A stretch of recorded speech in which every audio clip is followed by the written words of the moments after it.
لیکن اس سے پہلے ایک دو چیزیں، چونکہ اب ذوالحجہ 1446 ہجری شروع ہونے والا ہے، تو ایک دو اناؤنسمنٹس کرنا آج ہی ضروری ہیں، ورنہ ٹائملی اگر اسے اناؤنس نہ کیا تو آپ کے لیے کوئی فائدہ مند نہیں ہو۔ اس میں سے پہلی چیز جو ہے وہ یوم عرفہ کا روزہ ہے۔ صحیح مسلم میں حدیث ہے کہ میں اللہ سے امید کرتا ہوں کہ یوم عرفہ یعنی 9 ذوالحجہ کا روزہ جو ہے وہ 2 سال کے گناہوں کا کفارہ بن جائے گا۔ آپ علیہ السلام کی سنت تھی، یہ روزہ آپ رکھا کرتے تھے، صحابہ کرام کو بھی ترغیب دلایا کرتے تھے۔ اکثر لوگ پوچھ رہے ہوتے ہیں کہ یہ 9 ذوالحجہ جو ہے وہ آپ نے سعودی عرب کا دیکھنا ہے یا پاکستان کا؟ بھائی پاکستان کا ہی دیکھنا ہے۔ سعودی عرب کا دیکھنا تو یہ پچھلے 30-40 سال کی گیم ہے، اس سے پہلے تو ہمیں پتہ ہی نہیں ہوتا تھا کہ سعودی عرب میں چاند کب نظر آیا ہے، چند دنوں کے بعد ہی پتہ چلتا تھا۔ اور اگر آپ شروع کے 1200-1300 سال دیکھیں تو یہاں تو کسی کو نہیں پتا ہوتا تھا کہ یوم عرفہ کب آنا ہے۔ تو یہ ریلیجن پوری دنیا کے لیے، صرف عرب کے لوگوں کے لیے نہیں ہے۔ تو یہ یوم عرفہ سے مراد 9 ذوالحجہ کا روزہ ہی ہے۔ ہم نے اپنے ملک کے اعتبار سے 9 ذوالحجہ کو یہ روزہ رکھنا ہے انشاءاللہ تعالی۔ باقی جو قربانی کرنے والے لوگ ہیں ان کے لیے ایک الگ سے حدیث ہے صحیح مسلم کے اندر کہ جن لوگوں کا ارادہ ہو قربانی کرنے کا اس مہینے میں، تو وہ پھر ذوالحجہ کا چاند نظر آنے سے لے کر قربانی ہونے تک اپنے جسم سے کوئی چیز ریموو نہیں کریں گے، نہ ناخن ریموو کریں گے، نہ غیر ضروری بال، نہ سر کے بال، کوئی چیز کھال سے ریموو آپ نے نہیں کرنی۔ یہ پروٹوکول ان کے لیے ہے جنہوں نے قربانی دینی ہے۔ ظاہر ہے اللہ تعالیٰ نے ایک اس حوالے سے اسے سنت ٹھہرایا ہے، یہ کوئی فرض نہیں ہے لیکن قربانی کرنے والوں کے لیے یہ سنت ہے، اور ظاہر ہے اس میں امپلائیڈ ہے کہ جو آپ کے گھر والے ہیں وہ بھی اس میں شامل ہیں، انہوں نے بھی اس کو فالو کرنا ہے سنت کے طور پر۔ جب آپ کی قربانی ہو جائے اس کے بعد آپ بال ریموو کر سکتے ہیں۔ صحیح مسلم میں ہی ایک اور حدیث ہے کہ نبی صلی اللہ علیہ وآلہ وسلم نے غیر ضروری بال جو ہیں یا ناخن کاٹنے کی جو مدت مقرر فرمائی ہے وہ 40 دن میں ایک دفعہ ہے۔ تو اب یہ ضروری نہیں ہے کہ آپ نے ہر جمعے یہ بال کاٹنے، 40 دن میں ایک دفعہ کاٹ لیے یا ناخن کاٹ لیے تو وہ کافی ہے۔ یہ نہ ہو کہ لوگوں کو ٹینشن ہو جائے کہ یہ تو 10 دن گزر جائیں گے، ہم تو ہر جمعے کو کاٹتے ہیں۔ تو 40 دن کی مدت مقرر کی گئی ہے، اس سے کم میں جس وقت بھی آپ کاٹ لیں گے تو سنت میں شمار ہوگا، اس سے زیادہ لیٹ کرنے کی اجازت نہیں ہے۔ اب وہ لوگ جو قربانی نہیں کریں گے یا ان کی استطاعت نہیں ہے تو ان کے لیے بھی ایک حدیث موجود ہے سنن نبی داؤد کے اندر، سنن نسائی کے اندر، دونوں بکس میں، کہ نبی صلی اللہ علیہ وسلم تو اللہ تعالیٰ بچ سکتا ہے، میں اپنے والدین کی بخشش کے لیے دعا کرتا ہوں بالکل، اور دعا کرتا ہوں کہ وہ مجھ سے خوش ہو جائیں۔ آپ سے خوش ہوں گے جب آپ ان کے رشتہ داروں کے ساتھ اس نے سلوک کریں گے۔ ابو داؤد میں حدیث ہے ایک بندے کی ماں مر گئی، آپ نے فرمایا تیری خالہ زندہ ہے تو اس کے ساتھ اس نے سلوک کر، پلس یہ کہ دعا کریں۔ ابن ماجہ میں حدیث ہے کہ ایک شخص کے مرنے کے بعد اللہ تعالیٰ جنت میں اس کا ایک درجہ بلند کرتا ہے، تو پوچھتا ہے میں نے تو یہ عمل نہیں کیا تھا، تو بتایا جاتا ہے کہ تیرے بیٹے نے تیرے لیے استغفار کی تھی۔ صحیح مسلم میں حدیث ہے میت کو 3 ثواب پہنچتے ہیں، ایک تو اس نے اپنی زندگی میں نیکی کا کوئی کام کیا تھا مرنے کے بعد ملے گا، دوسرا علم کی کوئی بات اس نے لکھی وہ بھی ظاہر ہے اس کی اس کو ملے گا، تیسرا نیک اولاد۔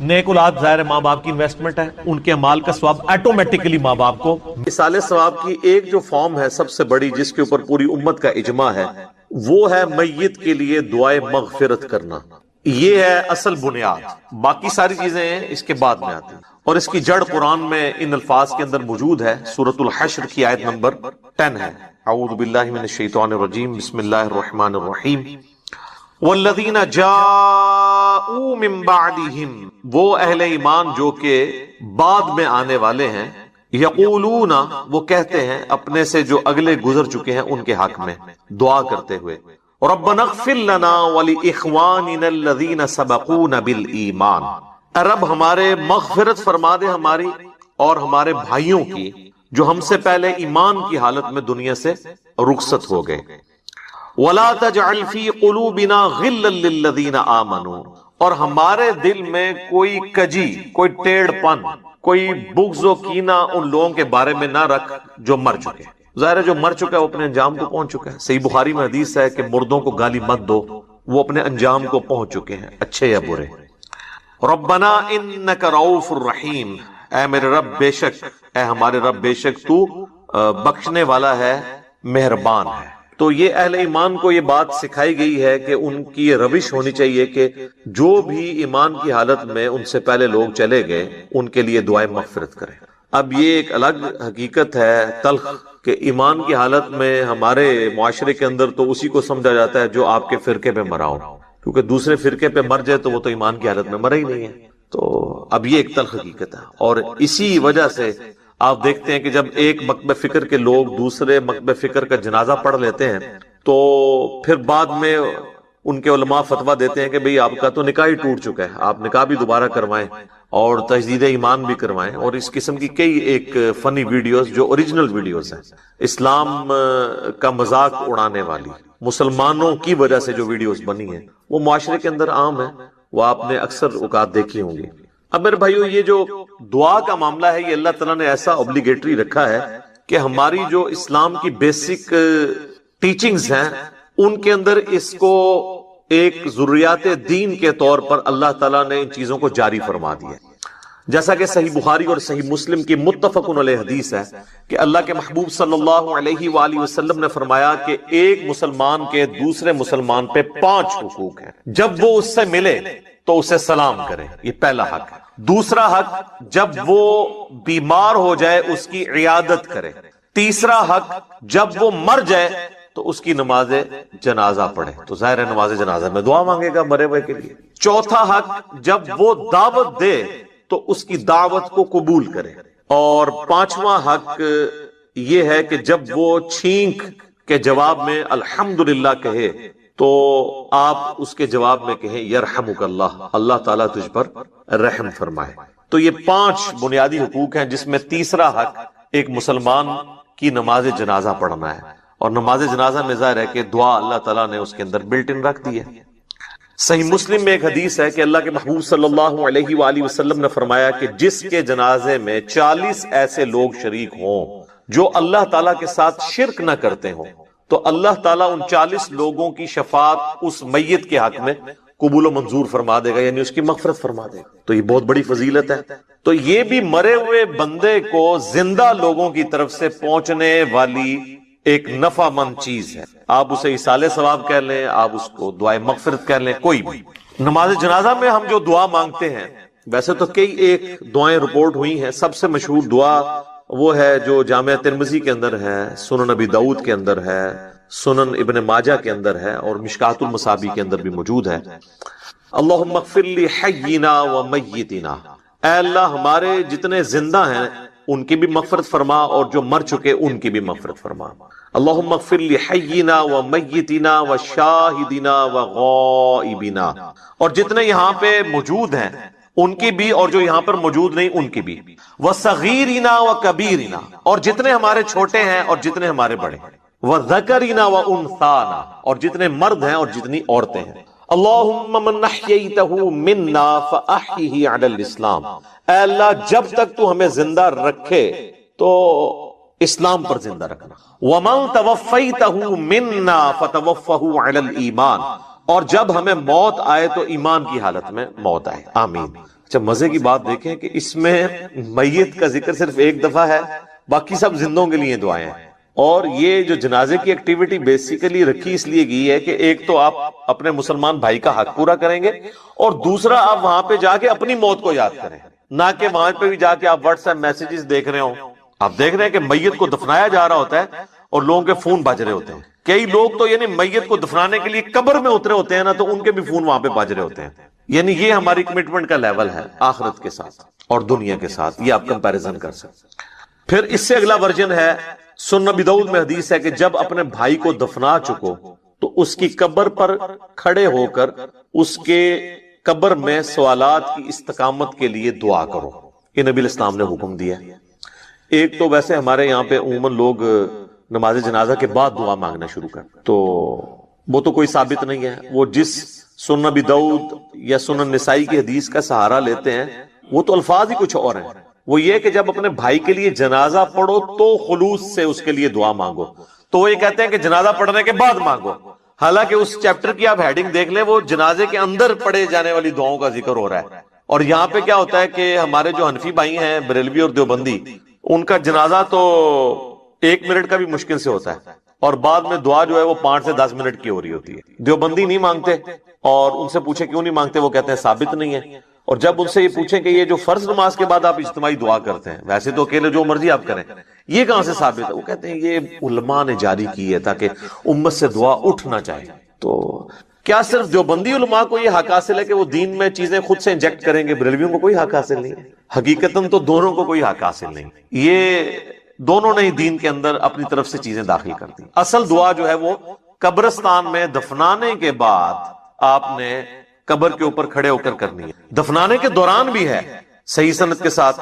مشکات المصابی کے اندر موجود ہے, کتب ستہ میں سے یہ ابو داؤد ہے, یہ ترمذی کے ریفرنس ہے کہ آپ نے دفناتے ہوئے یعنی 3 مٹھیاں کم از کم مٹی کی بھر کے ڈالنی ہے قبر کے اوپر.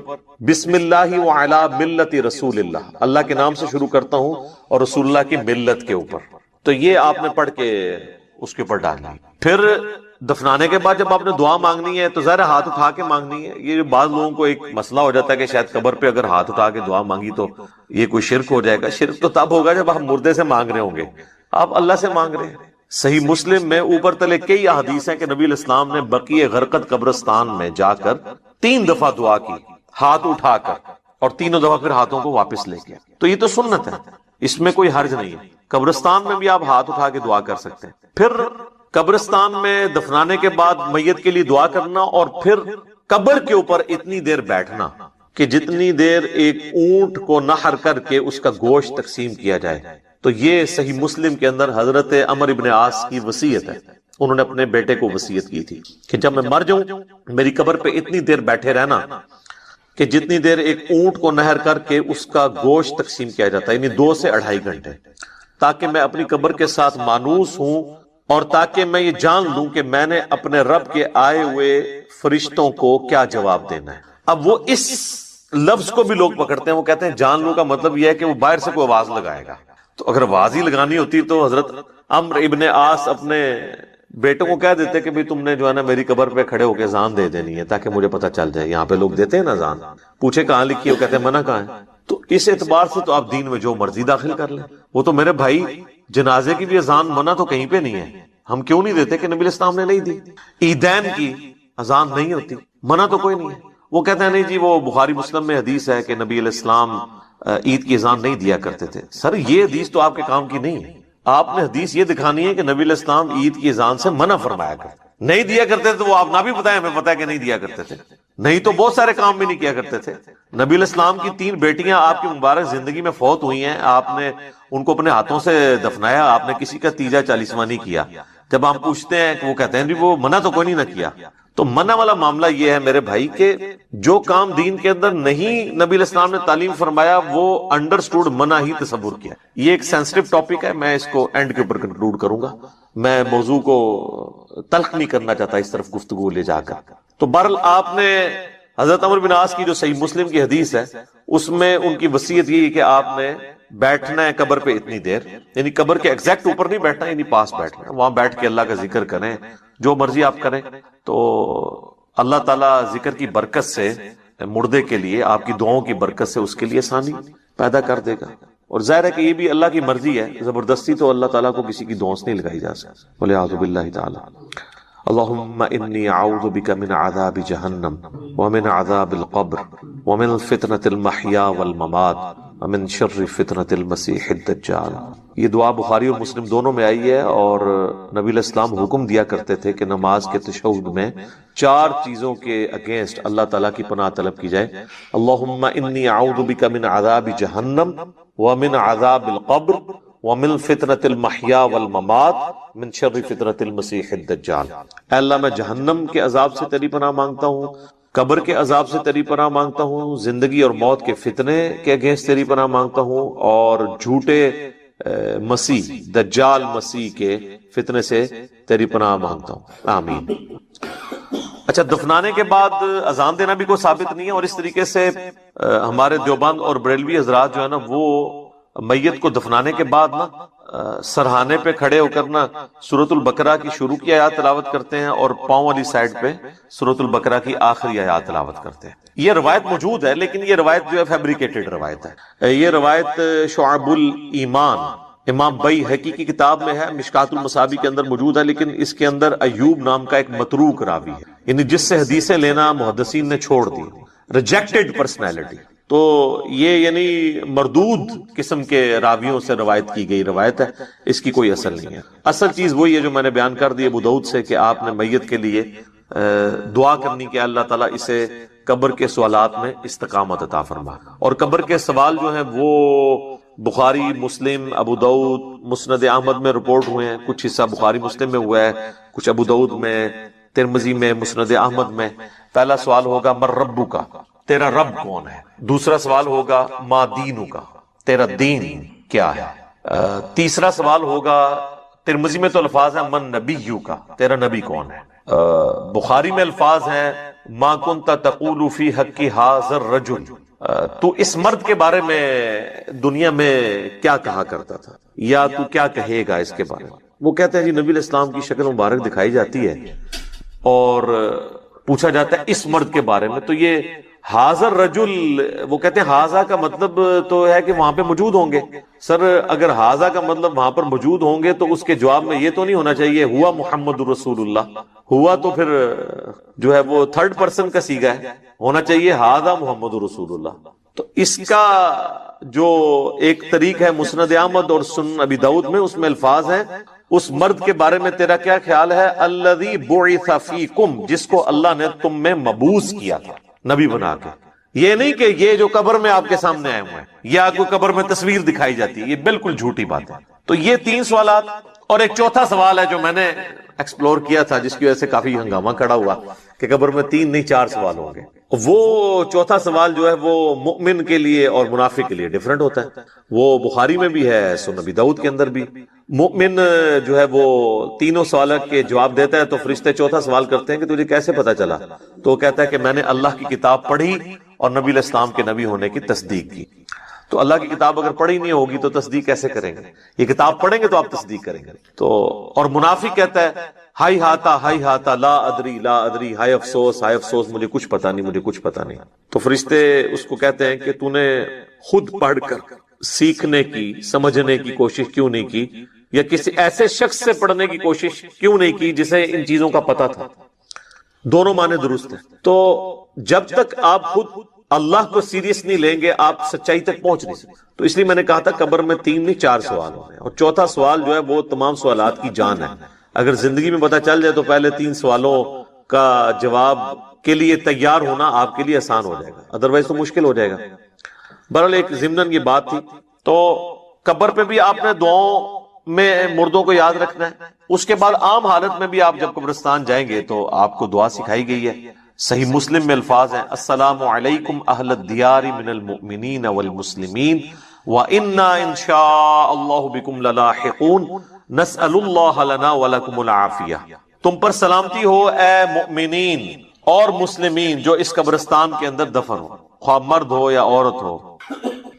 السلام علیکم اہل الدیار من المؤمنین والمسلمین وَإِنَّا إِن شَاءَ اللَّهُ بِكُمْ لَلَاحِقُونَ، اور اللہ نے چاہا تو ہم بھی انقریب تمہارے ساتھ آ کے ملنے والے ہیں، ظاہر ہم نے بھی مرنا ہے۔ اور پھر 7 الفاظ ہیں کہ ہم تم سے تمہارے لیے اور اپنے لیے اللہ کے حضور عافیت کا سوال، نسأل اللہ لنا ولکم العافیہ، ہم اللہ سے سوال کرتے ہیں تمہارے لیے اور اپنے لیے عافیت کا۔ یہ دعا ہے۔ تھوڑے بہت الفاظ کے فرق کے ساتھ صحیح مسلم میں اور دعائیں بھی ہیں، بلکہ یہ سب سے آسان دعا، یاد رکھنی بھی آسان ہے۔ ایک دعا ہے جامع ترمذی کے اندر السلام علیکم یا اہل القبور، وہ روایت اصول محدثین پہ ضعیف ہے، اصل دعا یہی ہے۔ بلکہ صحیح مسلم میں ایک حدیث ہے، اما عائشہ کہتی ہیں کہ نبی علیہ السلام ایک دفعہ میرے ساتھ بستر پہ لیٹے تھے، تو تھوڑی دیر بعد آپ نے یہ محسوس کیا کہ میں سو گئی ہوں، تو آپ علیہ السلام چپکے سے اپنے بستر سے نکلے اور بقیع غرقد مدینے کے قبرستان کی طرف چلے گئے۔ تو کہتی ہیں میں بھی نا جاسوسی کرنے کے لیے پیچھے کسی اور بیوی کے پاس نہ چلے گئے، میں بھی نکلی اور میں نے حضور علیہ السلام کو دیکھا کہ آپ بقیع قبرستان میں یوں ہاتھ اٹھا کے دعا کر رہے ہیں۔ 3 دفعہ آپ نے ہاتھ اٹھا کے دعا کی اور اپنے ہاتھوں کو واپس کیا۔ تو وہ کہتی ہیں میں جلدی جلدی بھاگتی بھی واپس آئی، آ کے بستر پہ لیٹ گئی، اور یہ یعنی میں نے ایکٹ کرنے کی کوشش کی کہ میں تو یہاں سے گئی نہیں تھی، لیکن سانس پھولا ہوا تھا، سانس تو نہیں کو روک سکتا۔ وہ بزرگ ہیں جو 12 دن تک وضو روک کے رکھتے ہیں، تو چونکہ جھوٹ ہوتا ہے نا، تو کہتے ہیں کہ میرا سانس پھولا ہوا تھا۔ نبی علیہ السلام جب واپس آئے تو انہوں نے سیدہ عائشہ سے فرمایا کہ تم میرے پیچھے آئی تھی، اور اگر تم مجھے نہیں بتاؤ گی نا تو تمام غائب کا جاننے والا تو مجھے بتا ہی دے گا۔ علم غیب بھی کلیئر کر دیا حضور نے۔ آپ نے نہیں کہا کہ مجھے تو پتا ہے میں تو حاضر و ناظر ہوں، ان کا مجھے اللہ تو خبر دے دے گا، تو تم نے کیا گمان کیا اللہ اور اس کا رسول تمہارے ساتھ خیانت کریں گے، یعنی میں کسی اور بیوی کے پاس چلا گیا؟ تو ان کا یا رسول اللہ ایسا ہی تھا، میں آپ کے پیچھے آئی تھی۔ تو آپ نے فرمایا کہ اصل میں جب میں لیٹا تو جبرائیل علیہ السلام اللہ کی طرف سے میرے پاس آئے اور انہوں نے مجھے اللہ کا پیغام دیا کہ اللہ تعالیٰ آپ کو حکم دیتا ہے کہ آپ بقیع غرقد کے جو مدفن ہے وہاں پہ لوگ، ان کے لیے جا کے دعائیں مغفرت کریں۔ اچھا، وہ دعائیں مغفرت تو آپ وہاں بھی بیٹھ کے کر سکتے تھے۔ اس سے یہ پتہ چلی کہ قبرستان جا کے دعائیں مغفرت کرنا یہ چیز پسندیدہ ہے اللہ تعالیٰ کو، اور پھر نبی علیہ السلام سے دعا کروانا یہ امت کی تعلیم کے لیے بھی تھا۔ تو نبی علیہ السلام نے وہاں پہ دعا کی، آپ کی دعا کی برکت کا حصہ ان لوگوں کو نصیب ہوا۔ تو اس سے یہ پتہ چلا کہ آپ قبرستان جا کے آپ ہاتھ اٹھا کے بھی دعا کریں گے، رات کے وقت بھی جا سکتے ہیں، اور صحیح مسلم میں الفاظ ہیں، ام عائشہ کہتی ہیں کہ نبی علیہ السلام اکثر بقیع غرقد قبرستان چلے جایا کرتے تھے دعا کرنے کے لیے قبرستان میں۔ تو یہ یعنی نبی صلی اللہ علیہ وآلہ وسلم کی سنت ہے۔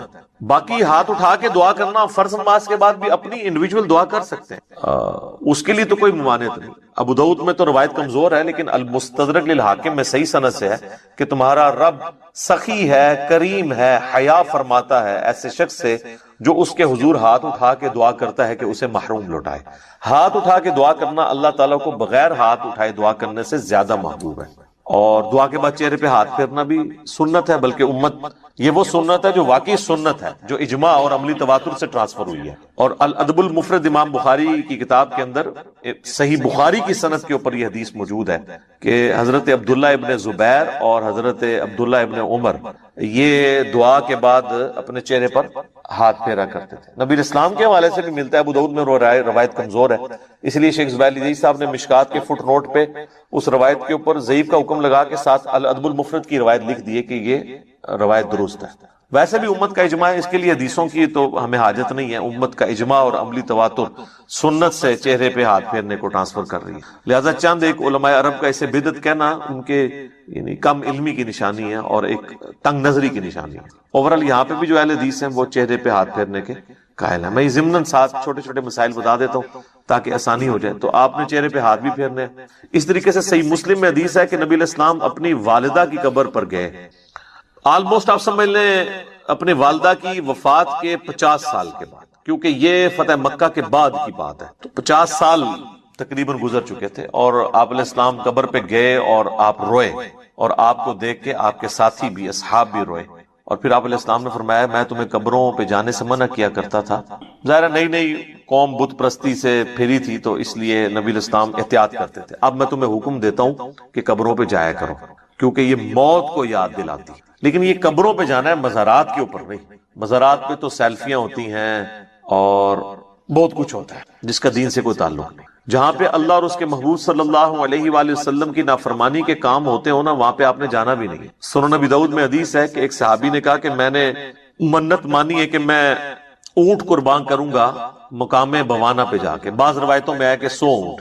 تو نبی علیہ السلام نے فرمایا کہ دیکھنا وہاں پر زمانے جاہلیت میں کسی بت کی پرستش تو نہیں ہوتی تھی، اس زمانے میں، اب نہیں، اگر اس زمانے میں بھی ہوتی تھی نا تو نہیں جانا۔ یا وہاں پر کوئی زمانے جاہلیت میں میلہ تو نہیں لگا کرتا تھا۔ انہوں نے دونوں چیزیں جب رسول اللہ کو کنفرم کی تو آپ صلی اللہ علیہ وآلہ وسلم نے پھر ان کو اجازت دی، ٹھیک ہے کہ تم کرو۔ پھر آپ علیہ السلام نے فرمایا کہ ایسی منت نہ پوری کرو جو تمہیں یعنی عاجز کر دے، اس طرح کی منت نہ مانو، اور اگر مانی ہے تو اس کو منت کو پورا نہ کرو، اور اللہ کی نافرمانی میں بھی منت نہ مانی جائے، اور جو اللہ کی نافرمانی میں ہوگی آپ نے اس کا کفارہ بھی نہیں دینا ہوگا۔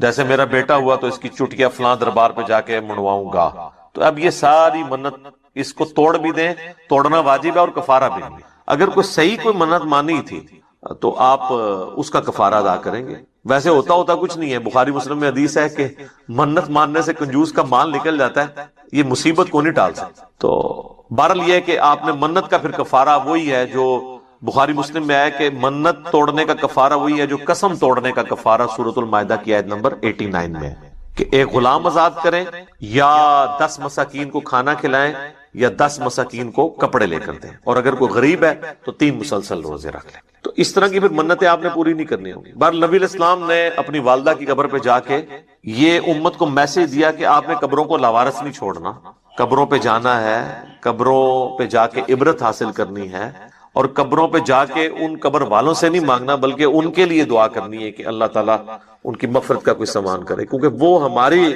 دعاؤں کے محتاج ہیں جو قبرستان میں دفن ہے، کیونکہ وہ تو اب اپنے اعمال آگے نہیں بڑھا سکتے.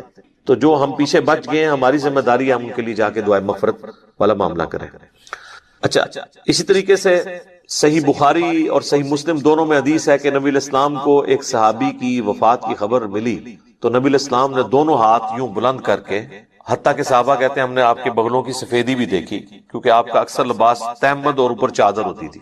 اگر آپ نے کرتا نہ پہنا ہو اور صرف چادر اوپر لی ہوئی ہو اور یوں ہاتھ اٹھائیں تو بغلوں کی سفیدی ظاہر ہو جاتی ہے. تو آپ نے کہا اے اللہ ابو عامر کو بخش دے اور اسے کثیر مخلوق پر فضیلت عطا فرما. تو اس سے ثابت ہوا کہ مرے ہوئے شخص کے لیے ہاتھ اٹھا کے آپ دعا کر سکتے ہیں ان الفاظ کے ساتھ. اور ایک اور حدیث ہے صحیح مسلم کے اندر، ام سلمہ کہتی ہیں کہ جب میرے خامن فوت ہوئے ابو سلمہ تو نبی علیہ السلام ہمارے گھر تشریف لائے تو آپ صلی اللہ علیہ وآلہ وسلم نے ہمیں صبر کی تلقین کی اور آپ علیہ السلام نے پھر ابو سلمہ کے لیے دعا کی کہ اے اللہ اسے بخش دے اور اسے اپنے ہدایت یافتہ لوگوں میں بلند درجہ عطا فرما، اور اے اللہ اس کے جو پیچھے لوگ بچ گئے ان پہ تو خلیفہ ہو جا، یعنی اس کی کمپنسیشن تو فرما دے، اور اے اللہ اس کی قبر کو نور سے تو بھر دے. یہ آپ صلی اللہ علیہ وآلہ وسلم نے ان کے لیے دعا کی، اور اس میں یہ بھی الفاظ ہیں کہ قبر کو گشادہ کر دے اور نور سے بھر دے. یہ تعزیت کی دعائیں ہیں جو آپ کر سکتے. باقی قبرستان جا کے آپ جنازہ اگر آپ کا رہ گیا تو آپ قبرستان جا کے قبر پہ کھڑے ہو کے بھی جنازہ پڑھ سکتے ہیں. بخاری مسلم دونوں میں حدیث ہے کہ ایک بوڑھی عورت جو مسجد نبوی کی صفائی کیا کرتی تھی جب وہ فوت ہو گئی تو صحابہ نے رسول اللہ کو نہیں بتایا اور راتوں رات جنازہ پڑھ کے دفنا دیا. کچھ دن کے بعد نبی علیہ السلام نے پوچھا کہ وہ عورت نظر نہیں آ رہی تو بتایا گیا کہ وہ تو فوت ہو گئی ہے. تو حضور نے فرمایا کہ مجھے اس کی قبر پہ لے جاؤ. تو اب حضور علیہ السلام کو کسی صحابی نے یہ نہیں کہا کہ یا رسول اللہ آپ تو ہر مومن کی قبر میں جاتے ہیں تو 3 دن پہلے تو آپ تشریف لے گئے ہوں گے، آپ کو تو پتہ ہی ہوگا کہ یہ مر چکی ہے. اس زمانے میں یہ عقیدے نہیں ہوا کرتے تھے، نہ کسی کے دماغ میں ہوتا تھا. تو رسول اللہ صلی اللہ علیہ وسلم کو وہ قبر پہ لے گئے تو آپ علیہ السلام نے جا کے وہاں پہ قبرستان میں اس کی قبر پہ کھڑے ہو کر جنازہ پڑھا. یہ غائبانہ نماز جنازہ نہیں ہوتا کیونکہ اس میں تو قبر سامنے ہوتی ہے، اور اس کا طریقہ یہ ہوتا ہے کہ آپ نے قبر کی ایسی سائڈ پہ کھڑے ہونا ہے کہ آپ کا قبلہ کی طرف رخ ہو اور قبر آپ کے سامنے ہو. اور پھر آپ علیہ السلام نے واپسی پر فرمایا، مسلم شریف میں ڈیٹیل ہے، اس میں الفاظ ہیں کہ یہ قبریں اندھیروں میں ڈوبی ہوئی تھی، اللہ نے میرے جنازہ پڑھنے کی برکت سے انہیں نور سے بھر دیا. اب یہ سبحان اللہ تو آپ نے بول دیا ہے، لیکن اس کا جو ایک تلخ پہلو ہے کہ نبی کی دعا کی برکت سے کسی کافر کی قبر جو ہے نا وہ نور سے نہیں بھر سکتی، کیونکہ کافر کے بارے میں تو نص قطعی ہے قرآن کی. وہ تو سورہ توبہ میں آپ 70 دفعہ بھی دعا کریں ہم نہیں قبول کریں گے، منافقین کے لیے، کافروں کے لیے. تو یہ مسلمانوں کی قبریں تھیں نمبر 1. اور مسلمان ظاہر بریلوی دیوبندی اہل حدیث نہیں، اس زمانے کے مسلمان. میں صحابہ نہیں کہتا ورنہ آپ کہیں گے گستاخی ہو گئی ہے. آپ خود ہی پوچھ لیجیے گا کون لوگ ہوں گے جو حضور کی زندگی میں فوت ہو چکے ہیں ایمان کی حالت میں. اچھا، تو نبی علیہ السلام نے فرمایا کہ نور سے اللہ تعالیٰ نے ان کی قبروں کو بھر دیا. اچھا، پہلے اندھیروں میں تھی، اور اس سے یہ بھی پتا چلا کہ رسول اللہ کی برکت کیا ہے کہ آپ کے جنازہ پڑھنے کی برکت سے اللہ تعالیٰ نے آپ کی دعا کی برکت سے ان کو یہ نفع عطا فرمایا. اب یہ حضور کی دعا ہی ہے، باقی تو جنازہ تو صحابہ نے بھی ان کا پڑھا ہوگا. ٹھیک ہے، یہاں تو لوگ کہتے ہیں بزرگ جنازہ پڑھ لیں تو جناب سمجھو کہ اگلے پچھلے سارے مردے بخشے گئے. تو جنازے تو ان کے بھی ہوئے تھے لیکن حضور کے جنازہ پڑھنے سے فرق پڑا، ویسے تو نہیں پڑا. اس طرح بخاری مسلم میں حدیث ہے نبی علیہ السلام ایک جگہ سے گزر رہے تھے تو آپ کا خچر بے دک گیا اور آپ رک گئے. تو صحابہ نے پوچھا یا رسول اللہ کیوں رکے؟ آپ نے فرمایا ان 2 قبر والوں کو عذاب ہو رہا ہے. کسی صحابی نے نہیں کہا کہ کشف القبور ہے، ہمارے جو گھوڑے کے قدموں سے خاک نکل کے جو ہمارے گھوڑے کے نتھرے میں بیٹھے گی، وقت کا بڑے سے بڑا غوث بھی اس مرتبے کو نہیں پہنچ سکتا. جب غوث قبروں کے اندر جھانک کے دیکھ لیتے ہیں تو یا رسول اللہ ہم بھی ابھی دیکھ لیتے ہیں. وہ تو حضور سے پوچھ رہے کہ یا رسول اللہ یہ کیا ہے، قبر کے اندر کیا ہو رہا ہے؟ سب کہانی ہے. غوث پر سارے فیل کرتے ہیں. میرا میکینیکل انجینئرنگ دا فارمولا کو غوث پڑھ کے نا ویکھ کے میں لکھ کے دینا، لکھ کے انہوں دیکھ کے پڑھ کے دس دے. زبانی نے بڑی دور دی گل ہے، اور میں صرف کہہ رہا ہوں پڑھ کے بتا دے، سمجھا تو مجھے پتا ہے کہ وہ سکتا ہی نہیں ہے جب تک اس نے انجینئرنگ نہیں کی ہوگی. اور ان کا تو دعویٰ ہے نا کہ اللہ کو تو انجینئرنگ آتی ہے نا جی، کہ اللہ ان کو سکھاتا ہے تو پھر سکھا دے اللہ ان کو. سب کہانیاں بنائی ہوئی انہوں نے. تو نبی علیہ السلام فرمایا کہ ایک پیشاب کے چھینٹوں سے نہیں بچتا تھا، دوسرا چغلی کھایا کرتا تھا. پھر آپ علیہ السلام نے ایک ٹہنی درخت کی توڑی، اس کے 2 حصے کیے اور اسے لگا دیا دونوں قبروں پہ. آپ نے فرمایا جب تک یہ ہری رہیں گی نا ان کے عذاب میں تخفیف ہوگی. اب یہ حضور کے ہاتھوں کی برکت ہے. لوگوں نے پھر آگے ضرب تقسیمیں لگا دی کہ جی وہ ٹہنیاں جو ہے اللہ کا ذکر کریں گی اور ذکر کرنے کی برکت سے یہ ہوگا. اور سر ٹہنیاں لگانے سے کیا ہونا ہے؟ وہ رسول اللہ کے مبارک ہاتھوں کی برکت تھی. اور اسی کو پھر ایکسٹراپولیٹ کیا نا انہوں نے قبروں پہ جو پھول ڈالتے ہیں. تو پھر آپ پھول نہ ڈالیں، جو نبی علیہ السلام نے کیا آپ وہی کام کریں. آپ ضرور ٹہنی لگائیں، اور یہاں پہ لوگ لگا بھی دیتے ہیں دفناتے وقت سرانے سائڈ کے اوپر. تو آپ سنت کے اوپر، اسی سنت کے اوپر عمل کریں. تو آپ نے فرمایا ایک پیشاب کے چھینٹوں سے نہیں بچتا تھا اور ایک چغلی کھایا کرتا تھا. بظاہر ایک دیکھنے میں معمولی سے گناہ ہے، لیکن ان کا عذاب یہ یعنی ان کو دیکھنا پڑا. تو نبی صلی اللہ علیہ وآلہ وسلم کے اس عمل کی برکت سے ان تک یہ نفع پہنچا. تو یہ تو حضور کی برکات ہے. تو بعض لوگ یعنی نبی علیہ السلام کے قبرستان جنازہ پڑھنے سے غائبانہ نماز جنازہ کی طرف جاتے ہیں. غائبانہ نماز جنازہ یہ نہیں ہے. صحیح بخاری میں موجود ہے نبی علیہ السلام نے نجاشی کا نماز جنازہ غائبانہ پڑھا اور آپ کو اللہ تعالیٰ نے وحی کے ذریعے بتایا. تو آپ نے فرمایا کہ تمہارا بھائی جو ہے وہ نجاشی فوت ہو گیا، تو اس کے لیے 4 تکبیریں کہیں. تو امام بخاری نے اس پہ باب نہیں باندھا کہ غائبانہ نماز جنازہ کا جواز. امام بخاری کو پتا تھا یہ نجاشی کی خصوصیت ہے، کیونکہ نجاشی کی تو وہ حیثیت نہیں تھی جو رسول اللہ کے اور اصحاب کی تھی. حضور کے نزدیک سب سے لاڈلے صحابہ، جن میں ٹاپ آف دا لسٹ حضرت زید ابن حارثہ، جن کا نام قرآن میں ہے سورۃ الاحزاب میں. حضور کے منہ بولے بیٹے، اور وہ جنگ موتا میں شہید ہوئے. تو بخاری کے الفاظ ہیں، آپ مدینہ شریف میں رو رہے ہیں کہ میرے زید کو شہید کر دیا گیا، میرے جعفر کو شہید کر دیا گیا، عبداللہ بن رواحہ کو شہید کر دیا. اور پھر مسلمان اللہ کی تلواروں میں سے ایک تلوار یعنی خالد بن ولید پر متفق ہوئے ہیں. تو وہ اپنی فوج بچا کے واپس لانے میں کامیاب ہو گئے رومن امپائر کے گئے. لیکن نبی علیہ السلام نے ان کا کوئی نہیں کہا کہ اٹھو تو زید پہ نماز جنازہ غائبانہ پڑھے. تو یہ غائبانہ نماز جنازہ کیٹاسٹرافک کنڈیشن میں، اگر کوئی کفر کی سرزمین میں مر گیا ہے اور وہاں پہ اس کا کوئی یعنی نماز جنازہ پڑھنے والا نہیں ہے، تو آپ یہاں پہ ضرور پڑھیں.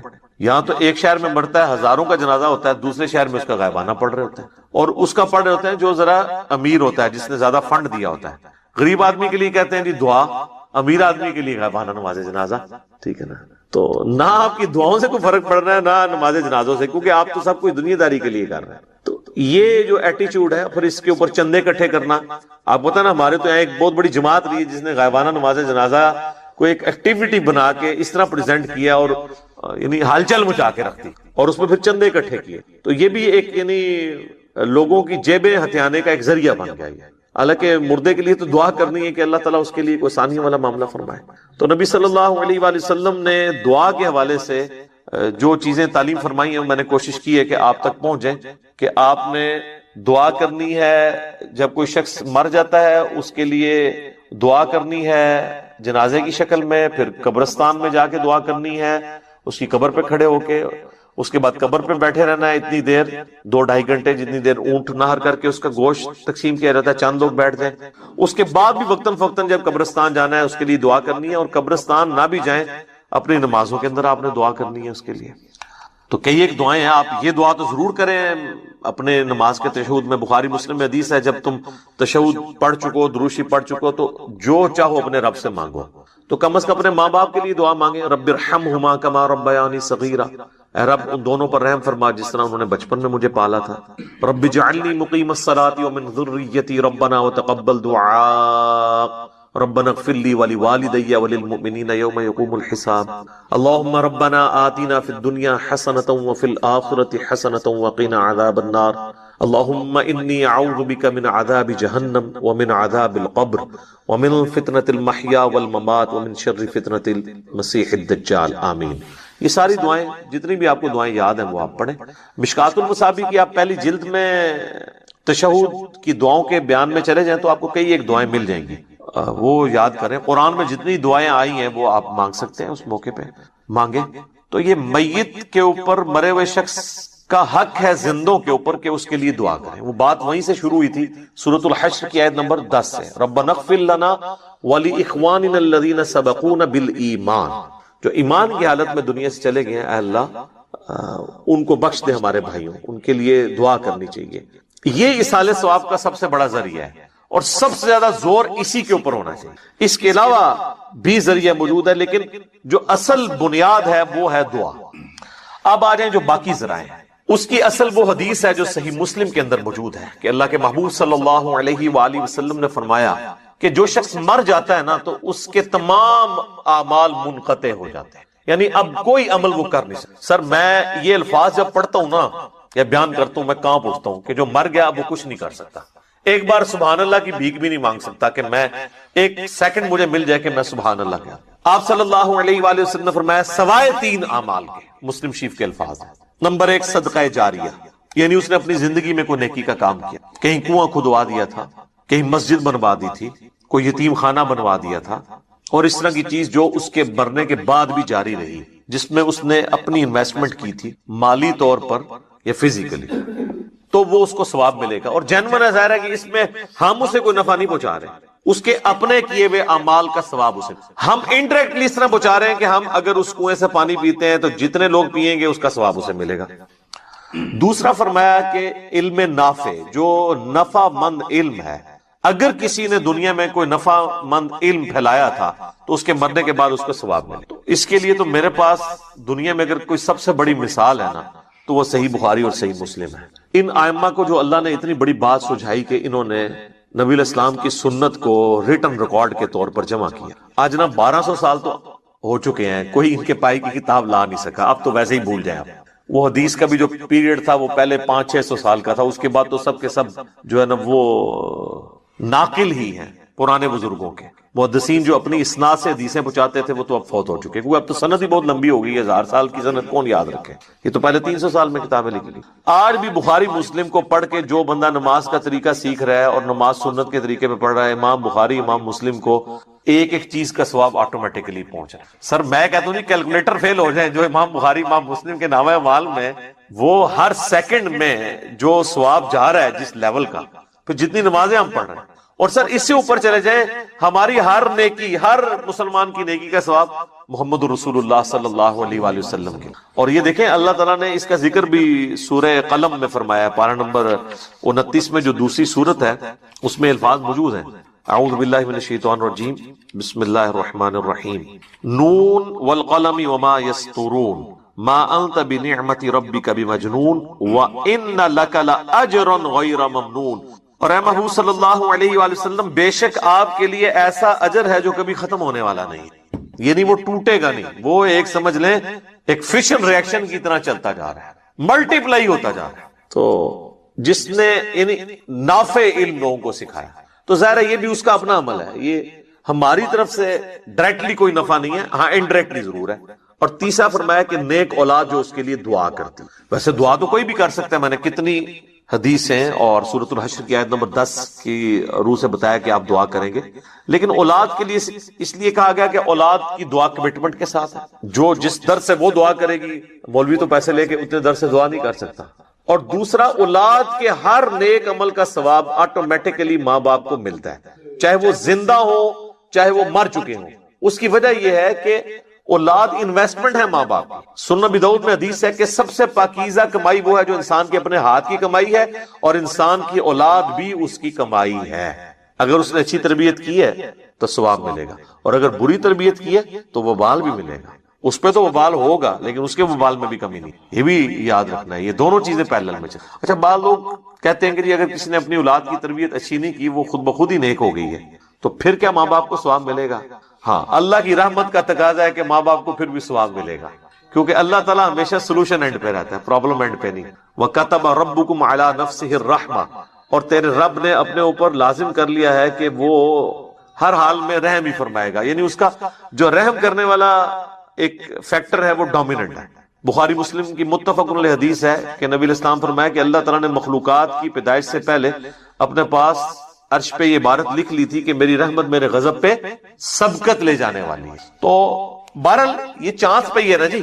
اور اگر کسی ماں باپ نے غلط تربیت نہیں کی اور اولاد غلط نکل آئی ہے، جس طرح حضرت نوح علیہ السلام کا بیٹا بھی کافر نکلا تھا، پھر یہ نہیں ہے کہ اس اولاد کا وبال ماں باپ کے اوپر ہوگا۔ وہ تو قرآن میں واضح طور پر کئی جگہ ہے، لا تزر وازرۃ وزر اخرى، کوئی بوجھ اٹھانے والی جان کسی دوسرے کا بوجھ نہیں، ہر شخص نے اپنے اعمال کا بوجھ خود اٹھانا ہے۔ تو یہ جو تیسری چیز ہے نیک اولاد، یہ چونکہ انویسٹمنٹ ہے۔ سنن ابن ماجہ میں ایک حدیث ہے بڑی زبردست کہ ایک شخص کا مرنے کے بعد جنت میں درجہ بلند کیا جاتا ہے، تو وہ پوچھتا ہے اللہ یہ تو میرا عمل ہی نہیں تھا، تو اللہ تعالیٰ فرماتا ہے کہ تیرے بیٹے نے دنیا میں تیرے لیے دعائے مغفرت کی ہے، اس کی وجہ سے میں نے تیرا درجہ بلند کر دیا. حالانکہ وہ اس کا اپنا عمل نہیں ہے، اس کے بیٹے کی دعا کی برکت سے اللہ تعالیٰ نے یہ معاملہ کیا. اس قسم کی کئی ایک احادیث موجود ہیں. اسی لیے تو ہمیں دعا سکھائی گئی ہے نا سورہ الفرقان کے اندر، ربنا هب لنا من ازواجنا وذرياتنا قرۃ اعین واجعلنا للمتقین اماما. اے رب ہماری بیویوں اور ہماری اولاد میں ہماری آنکھوں کی ٹھنڈک بنا اور ہمیں پرہیزگار لوگوں کا امام بنا. یعنی ہماری نسل میں پرہیزگار لوگ پیدا ہوں. وہ پرہیزگار لوگ پیدا ہوں گے تو تبھی مجھے فائدہ ہوگا نا، کہ وہ جتنے نیک اعمال کریں گے اس کا ثواب مجھے پہنچے گا، میرے لیے دعا کریں گے تو اس کا نفع مجھے پہنچے گا. اس کو سپورٹیو حدیث ہے بخاری و مسلم دونوں میں. سعد ابن عبادہ سفر میں تھے، پیچھے سے ان کی والدہ فوت ہو گئی. نبی الاسلام کی خدمت میں حاضر ہوئے، کہا یا رسول اللہ میری ماں مر گئی اور مجھے امید ہے کہ اگر میں یہاں پہ ہوتا تو وہ صدقہ اور خیرات کرواتی مجھے کہہ کے، لیکن وہ بغیر وصیت کیے مری ہے. اب میں چاہتا ہوں اس کی طرف سے کوئی صدقہ اور خیرات کروں، تو کیا میرے صدقہ اور خیرات کرنے سے میری ماں کو کوئی فائدہ پہنچے گا؟ تو آپ نے سمپلی ایک لفظ میں جواب دیا ہاں. کوئی باریکیاں نہیں بیان کی. مصیبت کھڑی ہو سکتی تھی باریکیاں بیان کرنے میں، کہ اگر اس کا ارادہ تھا تو، اگر نہیں تھا تو یہ وہ تو یہی حدیث سنن نسائی کے اندر آتی ہے کہ جب ان کی والدہ کی موت کا وقت قریب آیا تو لوگوں نے کہا کوئی وصیت کر دیں اپنے مال کے لیے اللہ کی راہ میں. تو انہوں نے کہا میں کیا وصیت کروں، میرے پلے تو کوئی شے نہیں ہے، میرے دولت کا جو مالک ہے وہ تو میرا بیٹا ہے. تو یعنی انہوں نے کوئی وصیت بھی نہیں کی. ان کے بیٹے نے ان کے مرنے کی بعد ان کی طرف سے صدقہ کیا ہے تو اللہ تعالیٰ نے ان کو ثواب پہنچا دیا. پھر وہ بخاری مسلم کے الفاظ ہیں، حضرت سعد ابن عبادہ کہتے ہیں کہ یا رسول اللہ آپ گواہ ہو جائیں، میں ایک باغ ہے میرا، میں وہ اپنی والدہ کی طرف سے خیرات کرتا ہوں تو اس کا ثواب ان کو. سنن نسائی کے اندر ایک پورا چیپٹر ہے جس کا عنوان یہ ہے کہ میت کو صدقے کا ثواب پہنچتا ہے مرنے کے بعد. دعا نہیں صرف، صدقہ بھی. اور اس کے اندر کئی ایک احادیث امام نسائی لے کے آئے ہیں کہ کوئی عورت آ کے حضور سے پوچھ رہی ہے کہ میری ماں مر گئی ہے، اب میں اس کی طرف سے صدقہ کروں اگرچہ اس نے مجھے وصیت نہیں کی ہے، میں اپنے طور پہ کرنا چاہتی ہوں، ثواب ملے گا؟ آپ فرماتے ہیں ہاں. ایک شخص کہتا ہے میرا باپ مر گیا ہے، اس نے مجھے کوئی وصیت نہیں کی، اگر میں اس کی طرف سے کر دوں ثواب پہنچے گا؟ آپ نے فرمایا ہاں. اس طریقے سے بخاری مسلم میں حج بدل کا ذکر ہے کہ آپ میت کی طرف سے حج کر سکتے ہیں. اگر اس نے اپنی زندگی میں حج نہیں کیا تو اس کا قریبی رشتہ دار کوئی حج کر لے. تو نبی اسلام نے حکم دیا کہ حج کرو اپنے مردوں کی طرف سے. تو حج کے اندر یعنی نیابت ہو جاتی ہے، پچھلے کر سکتے ہیں کیونکہ ظاہر ایک ایکسٹراڈنری ایک عبادت ہے اور اسلام کے فرائض میں شامل ہے. تو اس طرح یہ صدقہ اور خیرات، حج بدل، اس طرح کی چیزوں کا، ایون منت کے روزے ہوں، بخاری مسلم میں حدیث ہے، وہ بھی آپ میت کی طرف سے رکھ سکتے ہیں. رمضان کے روزے نہیں، منت کے روزے. رمضان کے روزے ظاہر ہے وہ بیمار تھا تو بس اس کی طرف فدیہ دیا تو کافی ہے، لیکن منت آپ اللہ کے لیے پوری کر دیتے ہیں. اگر کسی کے ماں باپ نے منت ماننی ہے اور وہ فوت ہو گئے تو آپ منت کے روزے پورے کریں، اچھی بات ہے. آپ پر حق ہے آپ کے ماں باپ کا کہ آپ ان کی طرف سے یہ کام کریں. اب رہ گیا یہ مسئلہ جو تیجے اور